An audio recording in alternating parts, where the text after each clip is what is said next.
All right. Hello. Is that better? Good afternoon. Everyone, thank you for coming to our first seminar for this school year. My name is Carol Redwine. I'm with Teacher Education Support Services in the Department of Education. My colleague, Stacy Deaver, some of you may know Stacy. She is our education support person in the department, and we need her a lot, so we're glad that she's here. We have lots of good information for you today. This has been designed to kind of introduce you at the beginning of the school year here, introduce you to who we are, what we do, and the kinds of services that we can provide for you. So first of all, we'd like to get started. We had planned to do an icebreaker, but with just four of us, I'm sorry, Miss Pat. I think we can just go around and introduce ourselves. Tell us who you are, what you'd like to major in, and what grade level you think you'd like to teach. I'm going to start with this gentleman right here. My name is Spencer Caverly. I'm 22 years old. I'm hoping to teach about first grade elementary education. All right, we need more men in elementary education. Yes, ma'am. Lindsay Murray, also elementary education. All righty, and then I'll come over here to this young lady. Brooke Beisel, and also elementary education. Third grade. Third, yeah. Third grade, okay. And Miss Pat, what would you like to teach? Well, anyway, thank you so much. It's great that you have an idea of what you'd like to teach and the grade level, but just keep in mind that when you get out there and you're looking for a job, they will put you where they need you. So you can hope for first grade, you can hope for third grade, but they'll put you where they need you. But that's good. At least you have a good idea. Stacy, why don't we begin? You have some good things that you need to tell us, and so we're going to turn this over to Stacy right now. How many of you have already taken the basic skills test? Okay, so this is pretty much information for you. As of the 1st of October, the basic skills test will be changed to a test called the professional readiness exam. And all of the materials that are online right now are study guides for the basic skills test, outcomes for that. And beginning on October 1st, all of that's going to switch over, and we'll be having study guides available in the office that are geared toward the professional readiness exam, as they're now calling it. It's the same basic concept. It's testing your basic skills in the areas of reading, math, and writing. You can take the test together in one long window, or you can take it one test at a time. Test needs to be taken before you enter the School of Education at your four-year institution, and there have been some changes to the other certification exams as well. So if you go back and decide you want to get an early childhood endorsement on your certificate, that has changed a little bit too in structure and formatting of the test. A lot of the tests are now available to take online as well, which is really convenient. So, Ready for the newsletter? ready for newsletters, go ahead. Quick and painless. But you have a question. Sure.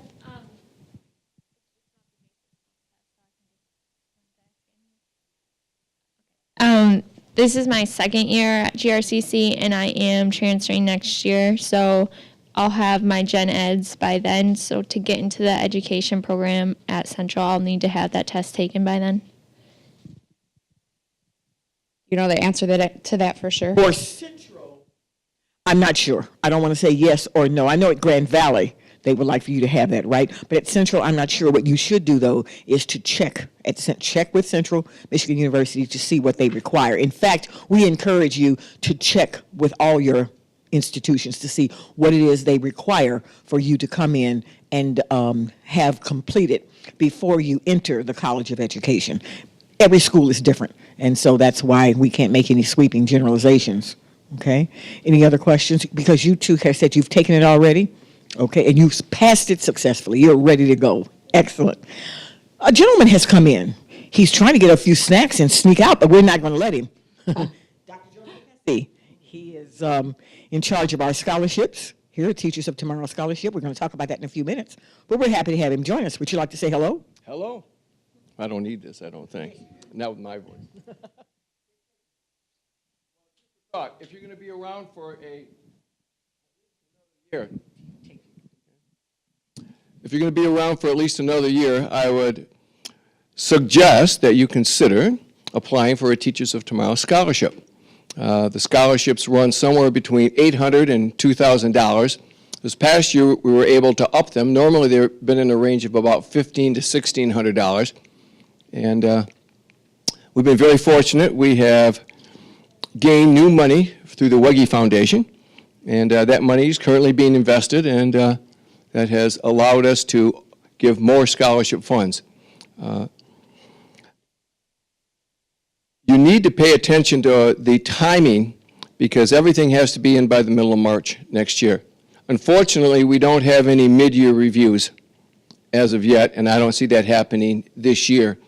But it's pretty much a academic year starting in the fall, running through the fall and winter semesters. So, and there'll be more information out. Stacy has a whole bunch of information, and I would say most of your teachers that teach you, teachers of teachers, that group will probably have applications. I know that I've got some, so, or I can get my hands on them. Carol, anything else? Oh, yes. Carol has been with me. Carol is my partner here in the Teachers of Tomorrow Scholarship Program, and she and I work together to organize it, and we're on the team that selects the recipients of the scholarships. Last year, we were able to give away all of our money, but the year before, we weren't. So it's simple. If you're going to be around, consider applying. We would love to see you. Right, because we can only use the money, you can only use the money here at GRCC. And if your grade point average is at least a 2.8 or better, and we're going to go over some more of this a little bit later. If your GPA is 2.8 or better, we really do encourage you. I think this year we had 14 recipients, 14 or 15 recipients. So you look for a, how do I want to say this? In the coming newsletter, which is going to be out at the end of this month, please look for an article in that newsletter about our award-winning students. So you'll see that then. Okay, let's talk about the newsletter. I have given you a copy of the newsletter that was the last issue from last year, a kind of an inspirational piece. The whole purpose of the Teacher Education newsletter is to keep you up to date on information that is vital to your academic survival in teacher education. We try to cover a number of different kinds of topics. Usually in the fall, we highlight our Teachers of Tomorrow scholarship winners. We welcome you back. We give you information about the basic skills test. We give you the seminar schedule. So that first newsletter kind of sets the stage for the semester. Excuse me. The second newsletter, the second edition, which comes out in about December, focuses on a lot of the information that Dr. Hesty just spoke about, and that is a focus on how do you apply for the Teacher of Tomorrow scholarship. It talks to you about writing a good essay. It talks to you about what makes a good letter of recommendation, and other kinds of things that you need to know. So please be sure that you get either a hard copy of that, or you can go online. And we have some, I think we have some websites. Do we have our website for looking at the newsletter there, Stacy? It is, right. Really long and convoluted. If you just go to the grcc.edu/education, you can click on a link on the right that says scholarships or newsletters or seminars, so that you can find the information that you want. Very important that you do that. We have, in the interest of being good stewards of the college's finances, we have cut back on the number of hard copies that we make. And so we do encourage people to go out online to look at that. Excuse me. And I think that's really just about it. Oh, then in April, then you have one final. That one usually focuses on the importance of volunteering and gives you a list of volunteer opportunities. Sometimes during the course of my work, people out in the community will notify me that they're looking for summer volunteers, and I will put that information in the newsletter. So this is just a topical format to help you know what is out there, what kinds of opportunities are available to you. We encourage you to take advantage of as many opportunities as you possibly can, because when you leave here and go to your four-year institution, it's going to look really good as part of your as a part of your academic resume. It is going to look really good if you can say, I have volunteered, so I have tutored, I have been a mentor. That's going to look really good. So we encourage you to do that. Okay. The next thing I'll continue to talk about are seminars. Why do we do teacher education seminars? Well, we do them to feed hungry college students, such as yourself. And we also do these seminars to give you information about topics that you might not necessarily read about in a textbook.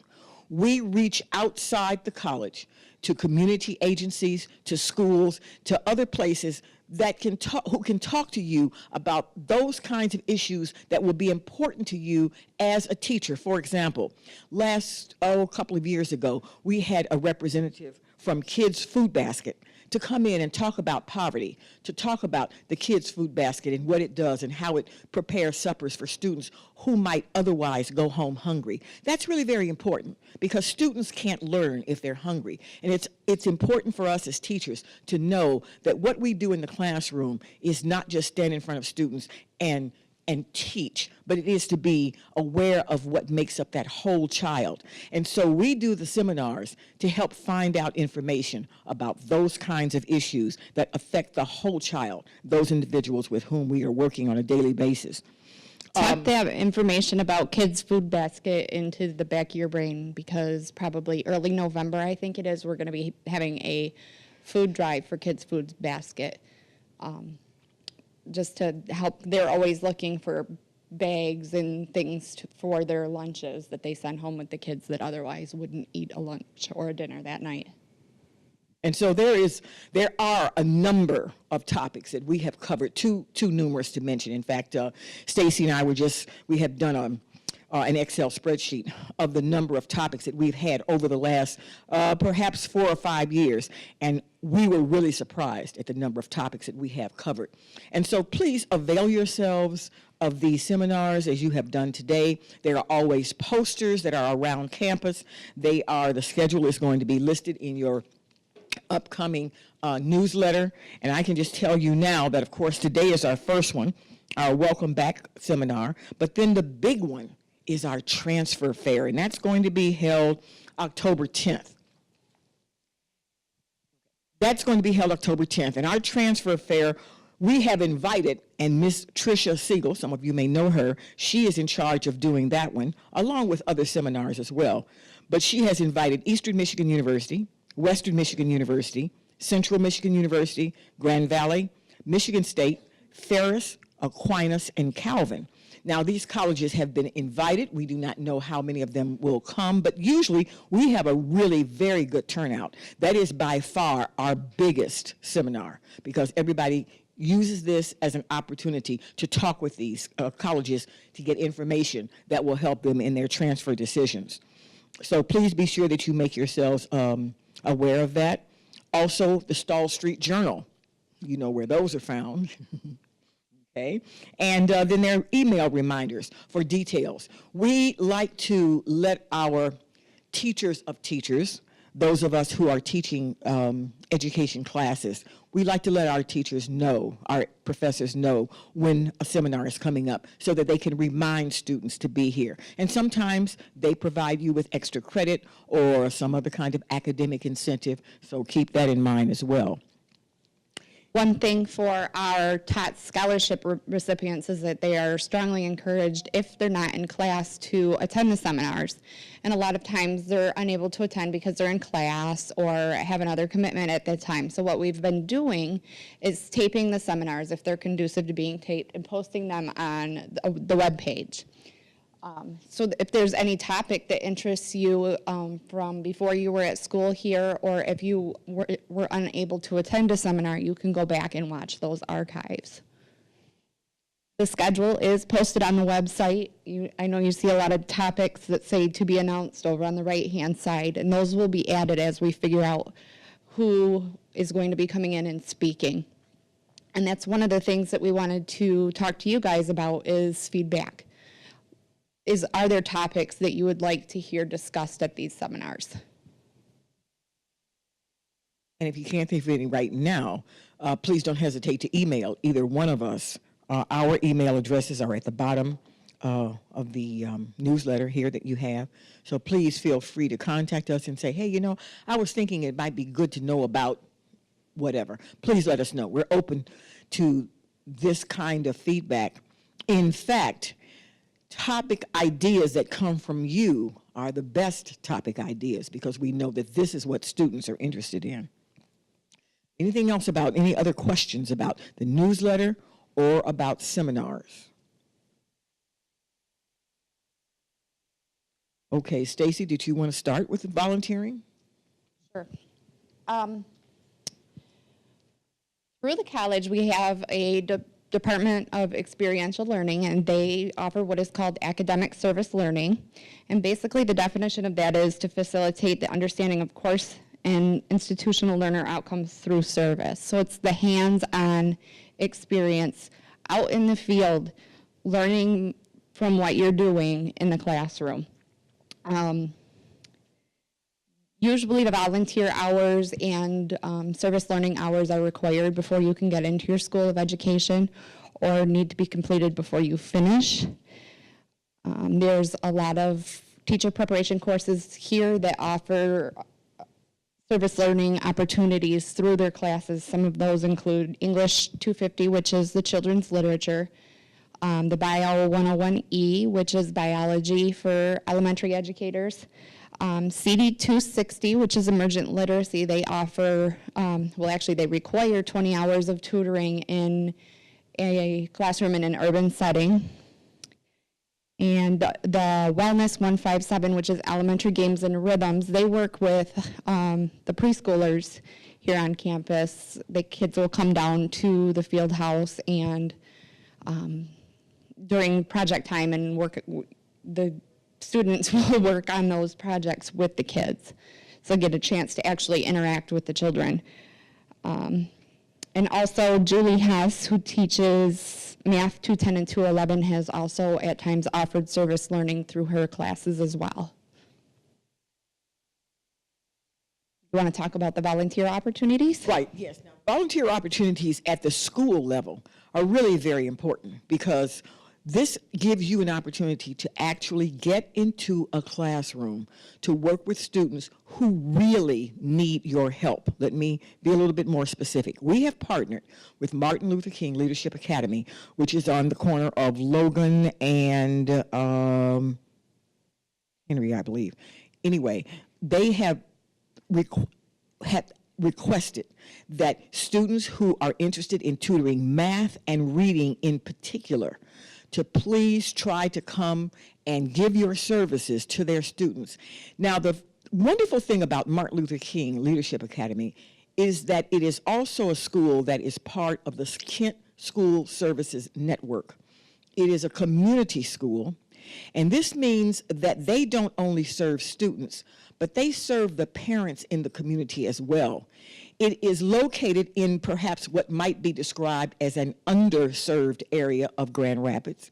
It is a school that is diverse in more ways than just race. It is diverse socioeconomically. It is diverse in terms of language because there are students who go there that do not speak English. And so it gives you an opportunity to serve in a diverse setting. The other good thing about that is that many students feel that when they get out of school, they're going to go to a Forest Hills or East Grand Rapids or Rockford, and that might not be the case. Some of the opportunities, the best opportunities for you to get a job and really make a difference is going to be in a school setting that might take you a little bit out of your comfort zone. If you can volunteer now and make yourself aware of the different rewards that working with the different populations of students that those schools offer, if you can make yourself aware that it's going to do a lot for you in terms of what you take to a hiring situation. When they look at your resume and they see that you have worked in an urban setting, if they see that you have worked, quite frankly, in a rural setting, in other words, something that is not just your standard across the board, that's going to go a long way in really making you look like a teacher who really wants to be dedicated to your craft. And so we encourage you to, and I encourage you to let me know if you would like to volunteer at Martin Luther King. The other school that we have an opportunity to work with is Harrison Park. Harrison Park is a Challenge Scholars School. And they have a mathematics coach there, and she is always requesting people to come in and do math tutoring. Mrs. Hess, works a lot with the Harrison Park community.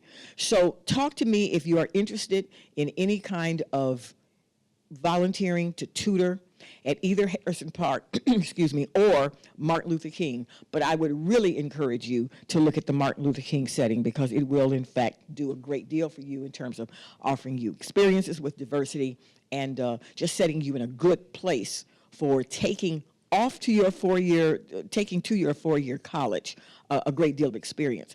Most of you will probably have to take a class specifically in diversity in education at your four-year institutions. And this, of course, will help you with that. And then you want to talk about the eQuest Center, Stacy? The eQuest Center for Therapeutic Riding is always looking for volunteers. And what that is a program where special needs children use therapeutic riding as a form of therapy to help them with issues such as cognitive impairments, autism spectrum disorder, ADHD, lots of different neurodiverse conditions.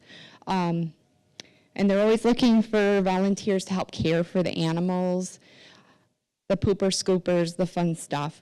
But it does, especially if you're going into special needs, it gives you that opportunity to see those families and see that type of therapy in action. They do have a web page. Academic Service Learning also works with them frequently, and I do have information in the office about them as well. Another way that you guys can gain experience with diversity is through participating in or attending the diversity lecture series that is held annually at Fountain Street Church.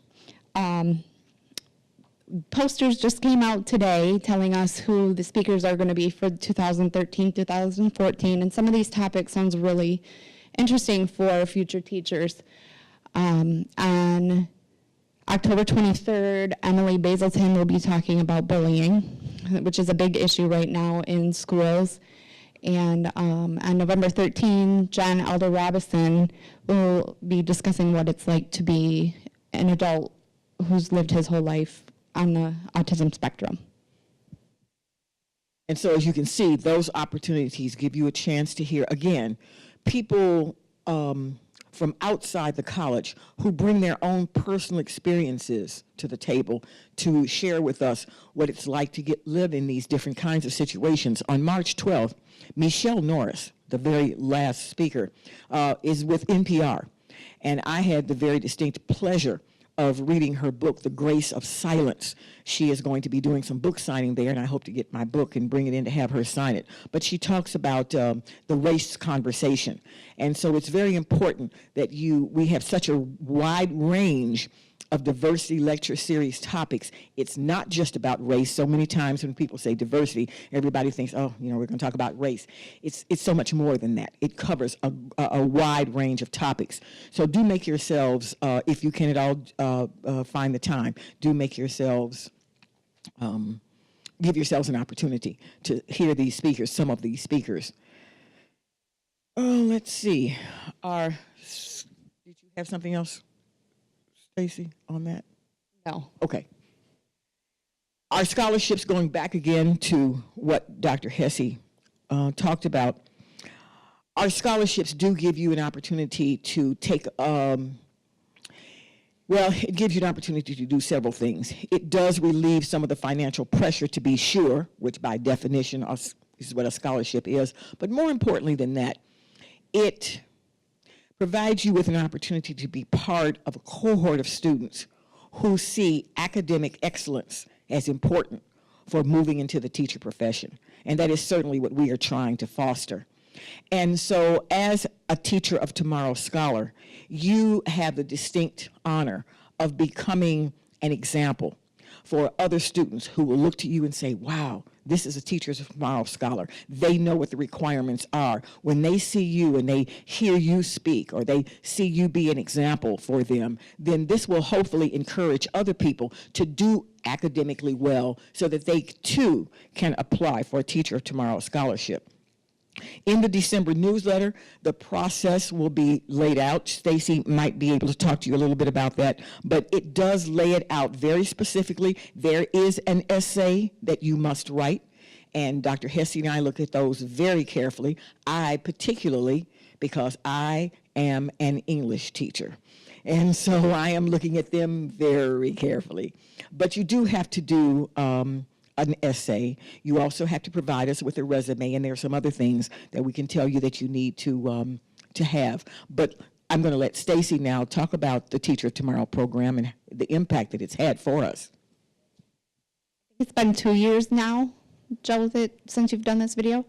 Dr. Hesse over there in the corner put together this video that showcases our Teachers of Tomorrow scholarship program and kind of gives a little bit of history of how that program came to be. So instead of listening to us talk, you can listen to a video.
Beautiful part about that about that video is that it also defines scholarship in another way. Not only is it financial assistance scholarship, but also scholarship in terms of supporting academic excellence.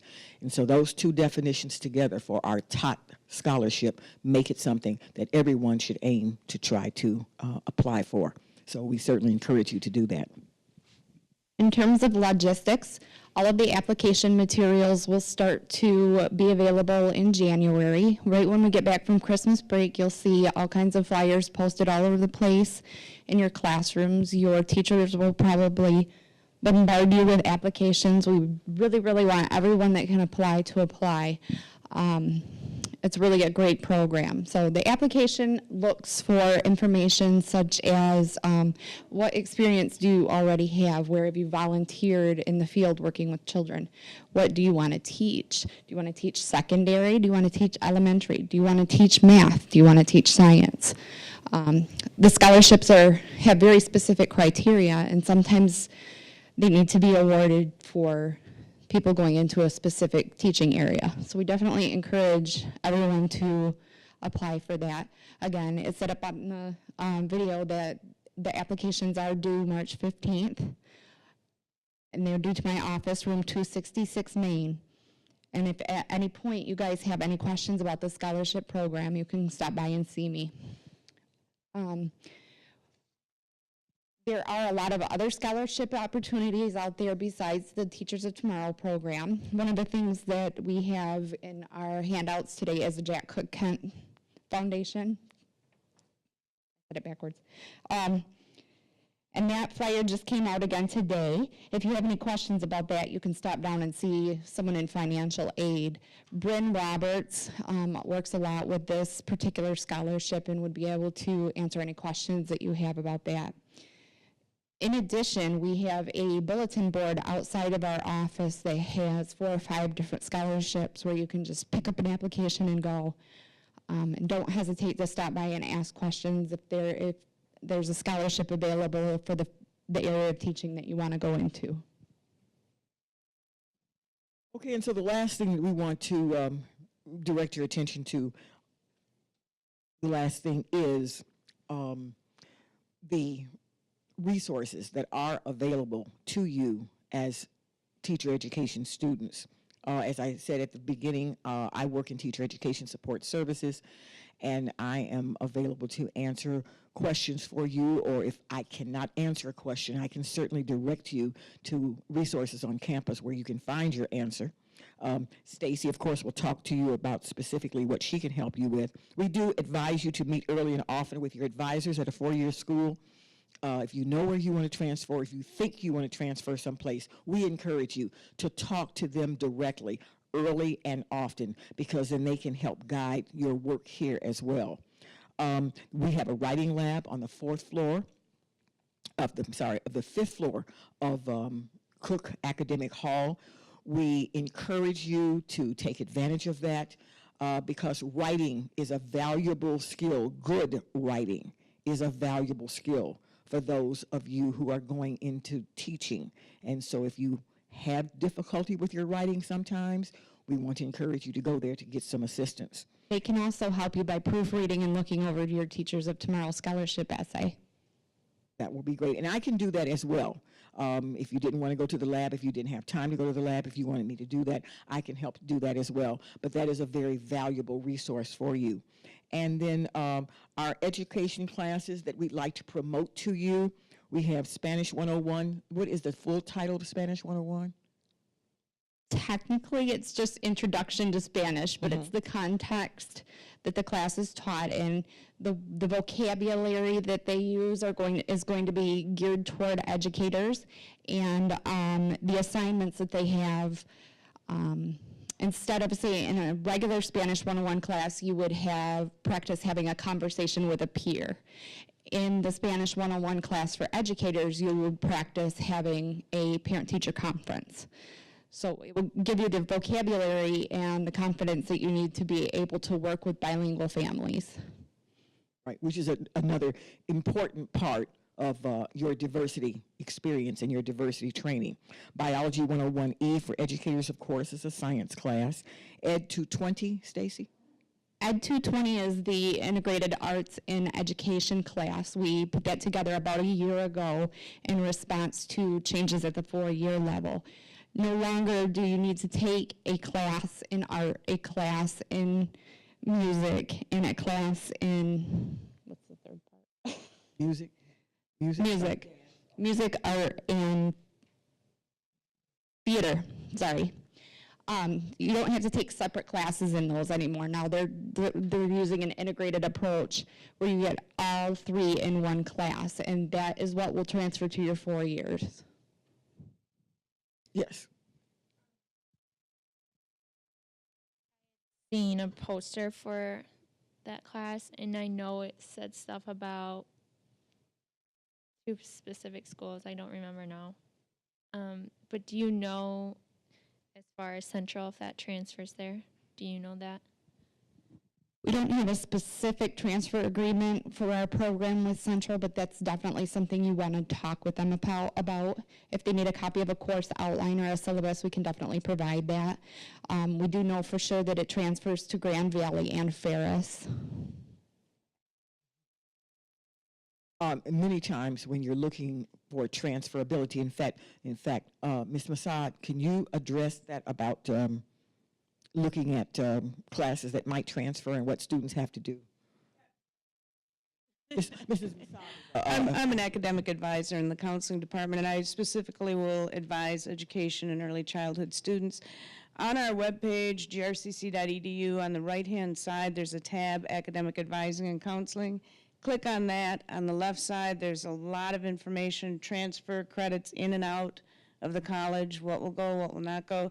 And an important thing besides the seminar that the education department is holding, Wednesday, October 30th from noon to 5, up on the 3rd floor in the Student Center, we are holding a transfer fair with about 30 different institutions from all over Michigan, and a good opportunity to table shop and find different places. But we always encourage you to come on in anyways and talk to us if you're unsure of when that might happen. So Ms. Masad is another resource that you can use. A face you want to remember, and we do have her business cards in our office and hand them out liberally. Did you know that, Ms. Masad? Anyway, and then PC 111, Dr. Hesse, PC 111, does that relate to you? That's everyday. No. It's physics of everyday life. Yes.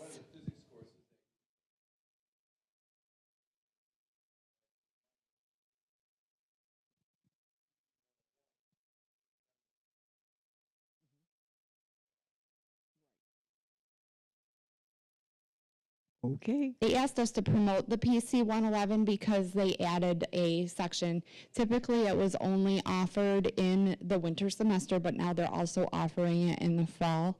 So they wanted us to raise a little bit of awareness and hopefully get the class full so it can run. You'll also notice a handout that we provided, Great Websites for Future Teachers.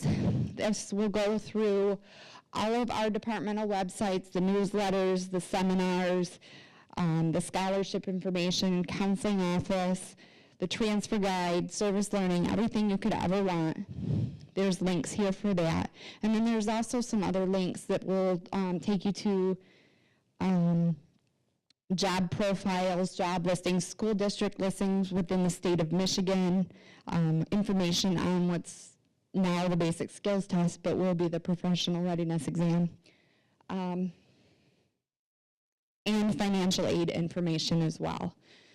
So these are great resources for you to check out, and if you have something that you'd like to add to this for us to share in the future, please do. Do you have any other questions that you would like to ask us? Any of us who are here, Ms. Masad, Dr. Hesse, Stacy, or of me? Well, we certainly thank you for coming today. We hope that you got some good information. We'll utilize those handouts that we've given you, and our doors are open. Stacy's number, 234-3380, or you have her email address at the bottom of the newsletter. My email address and phone number is there as well. And we wish you well. We hope you are having a great semester and that will continue, and we wish you a great school year. So thank you so much for coming, and we'll see you next time.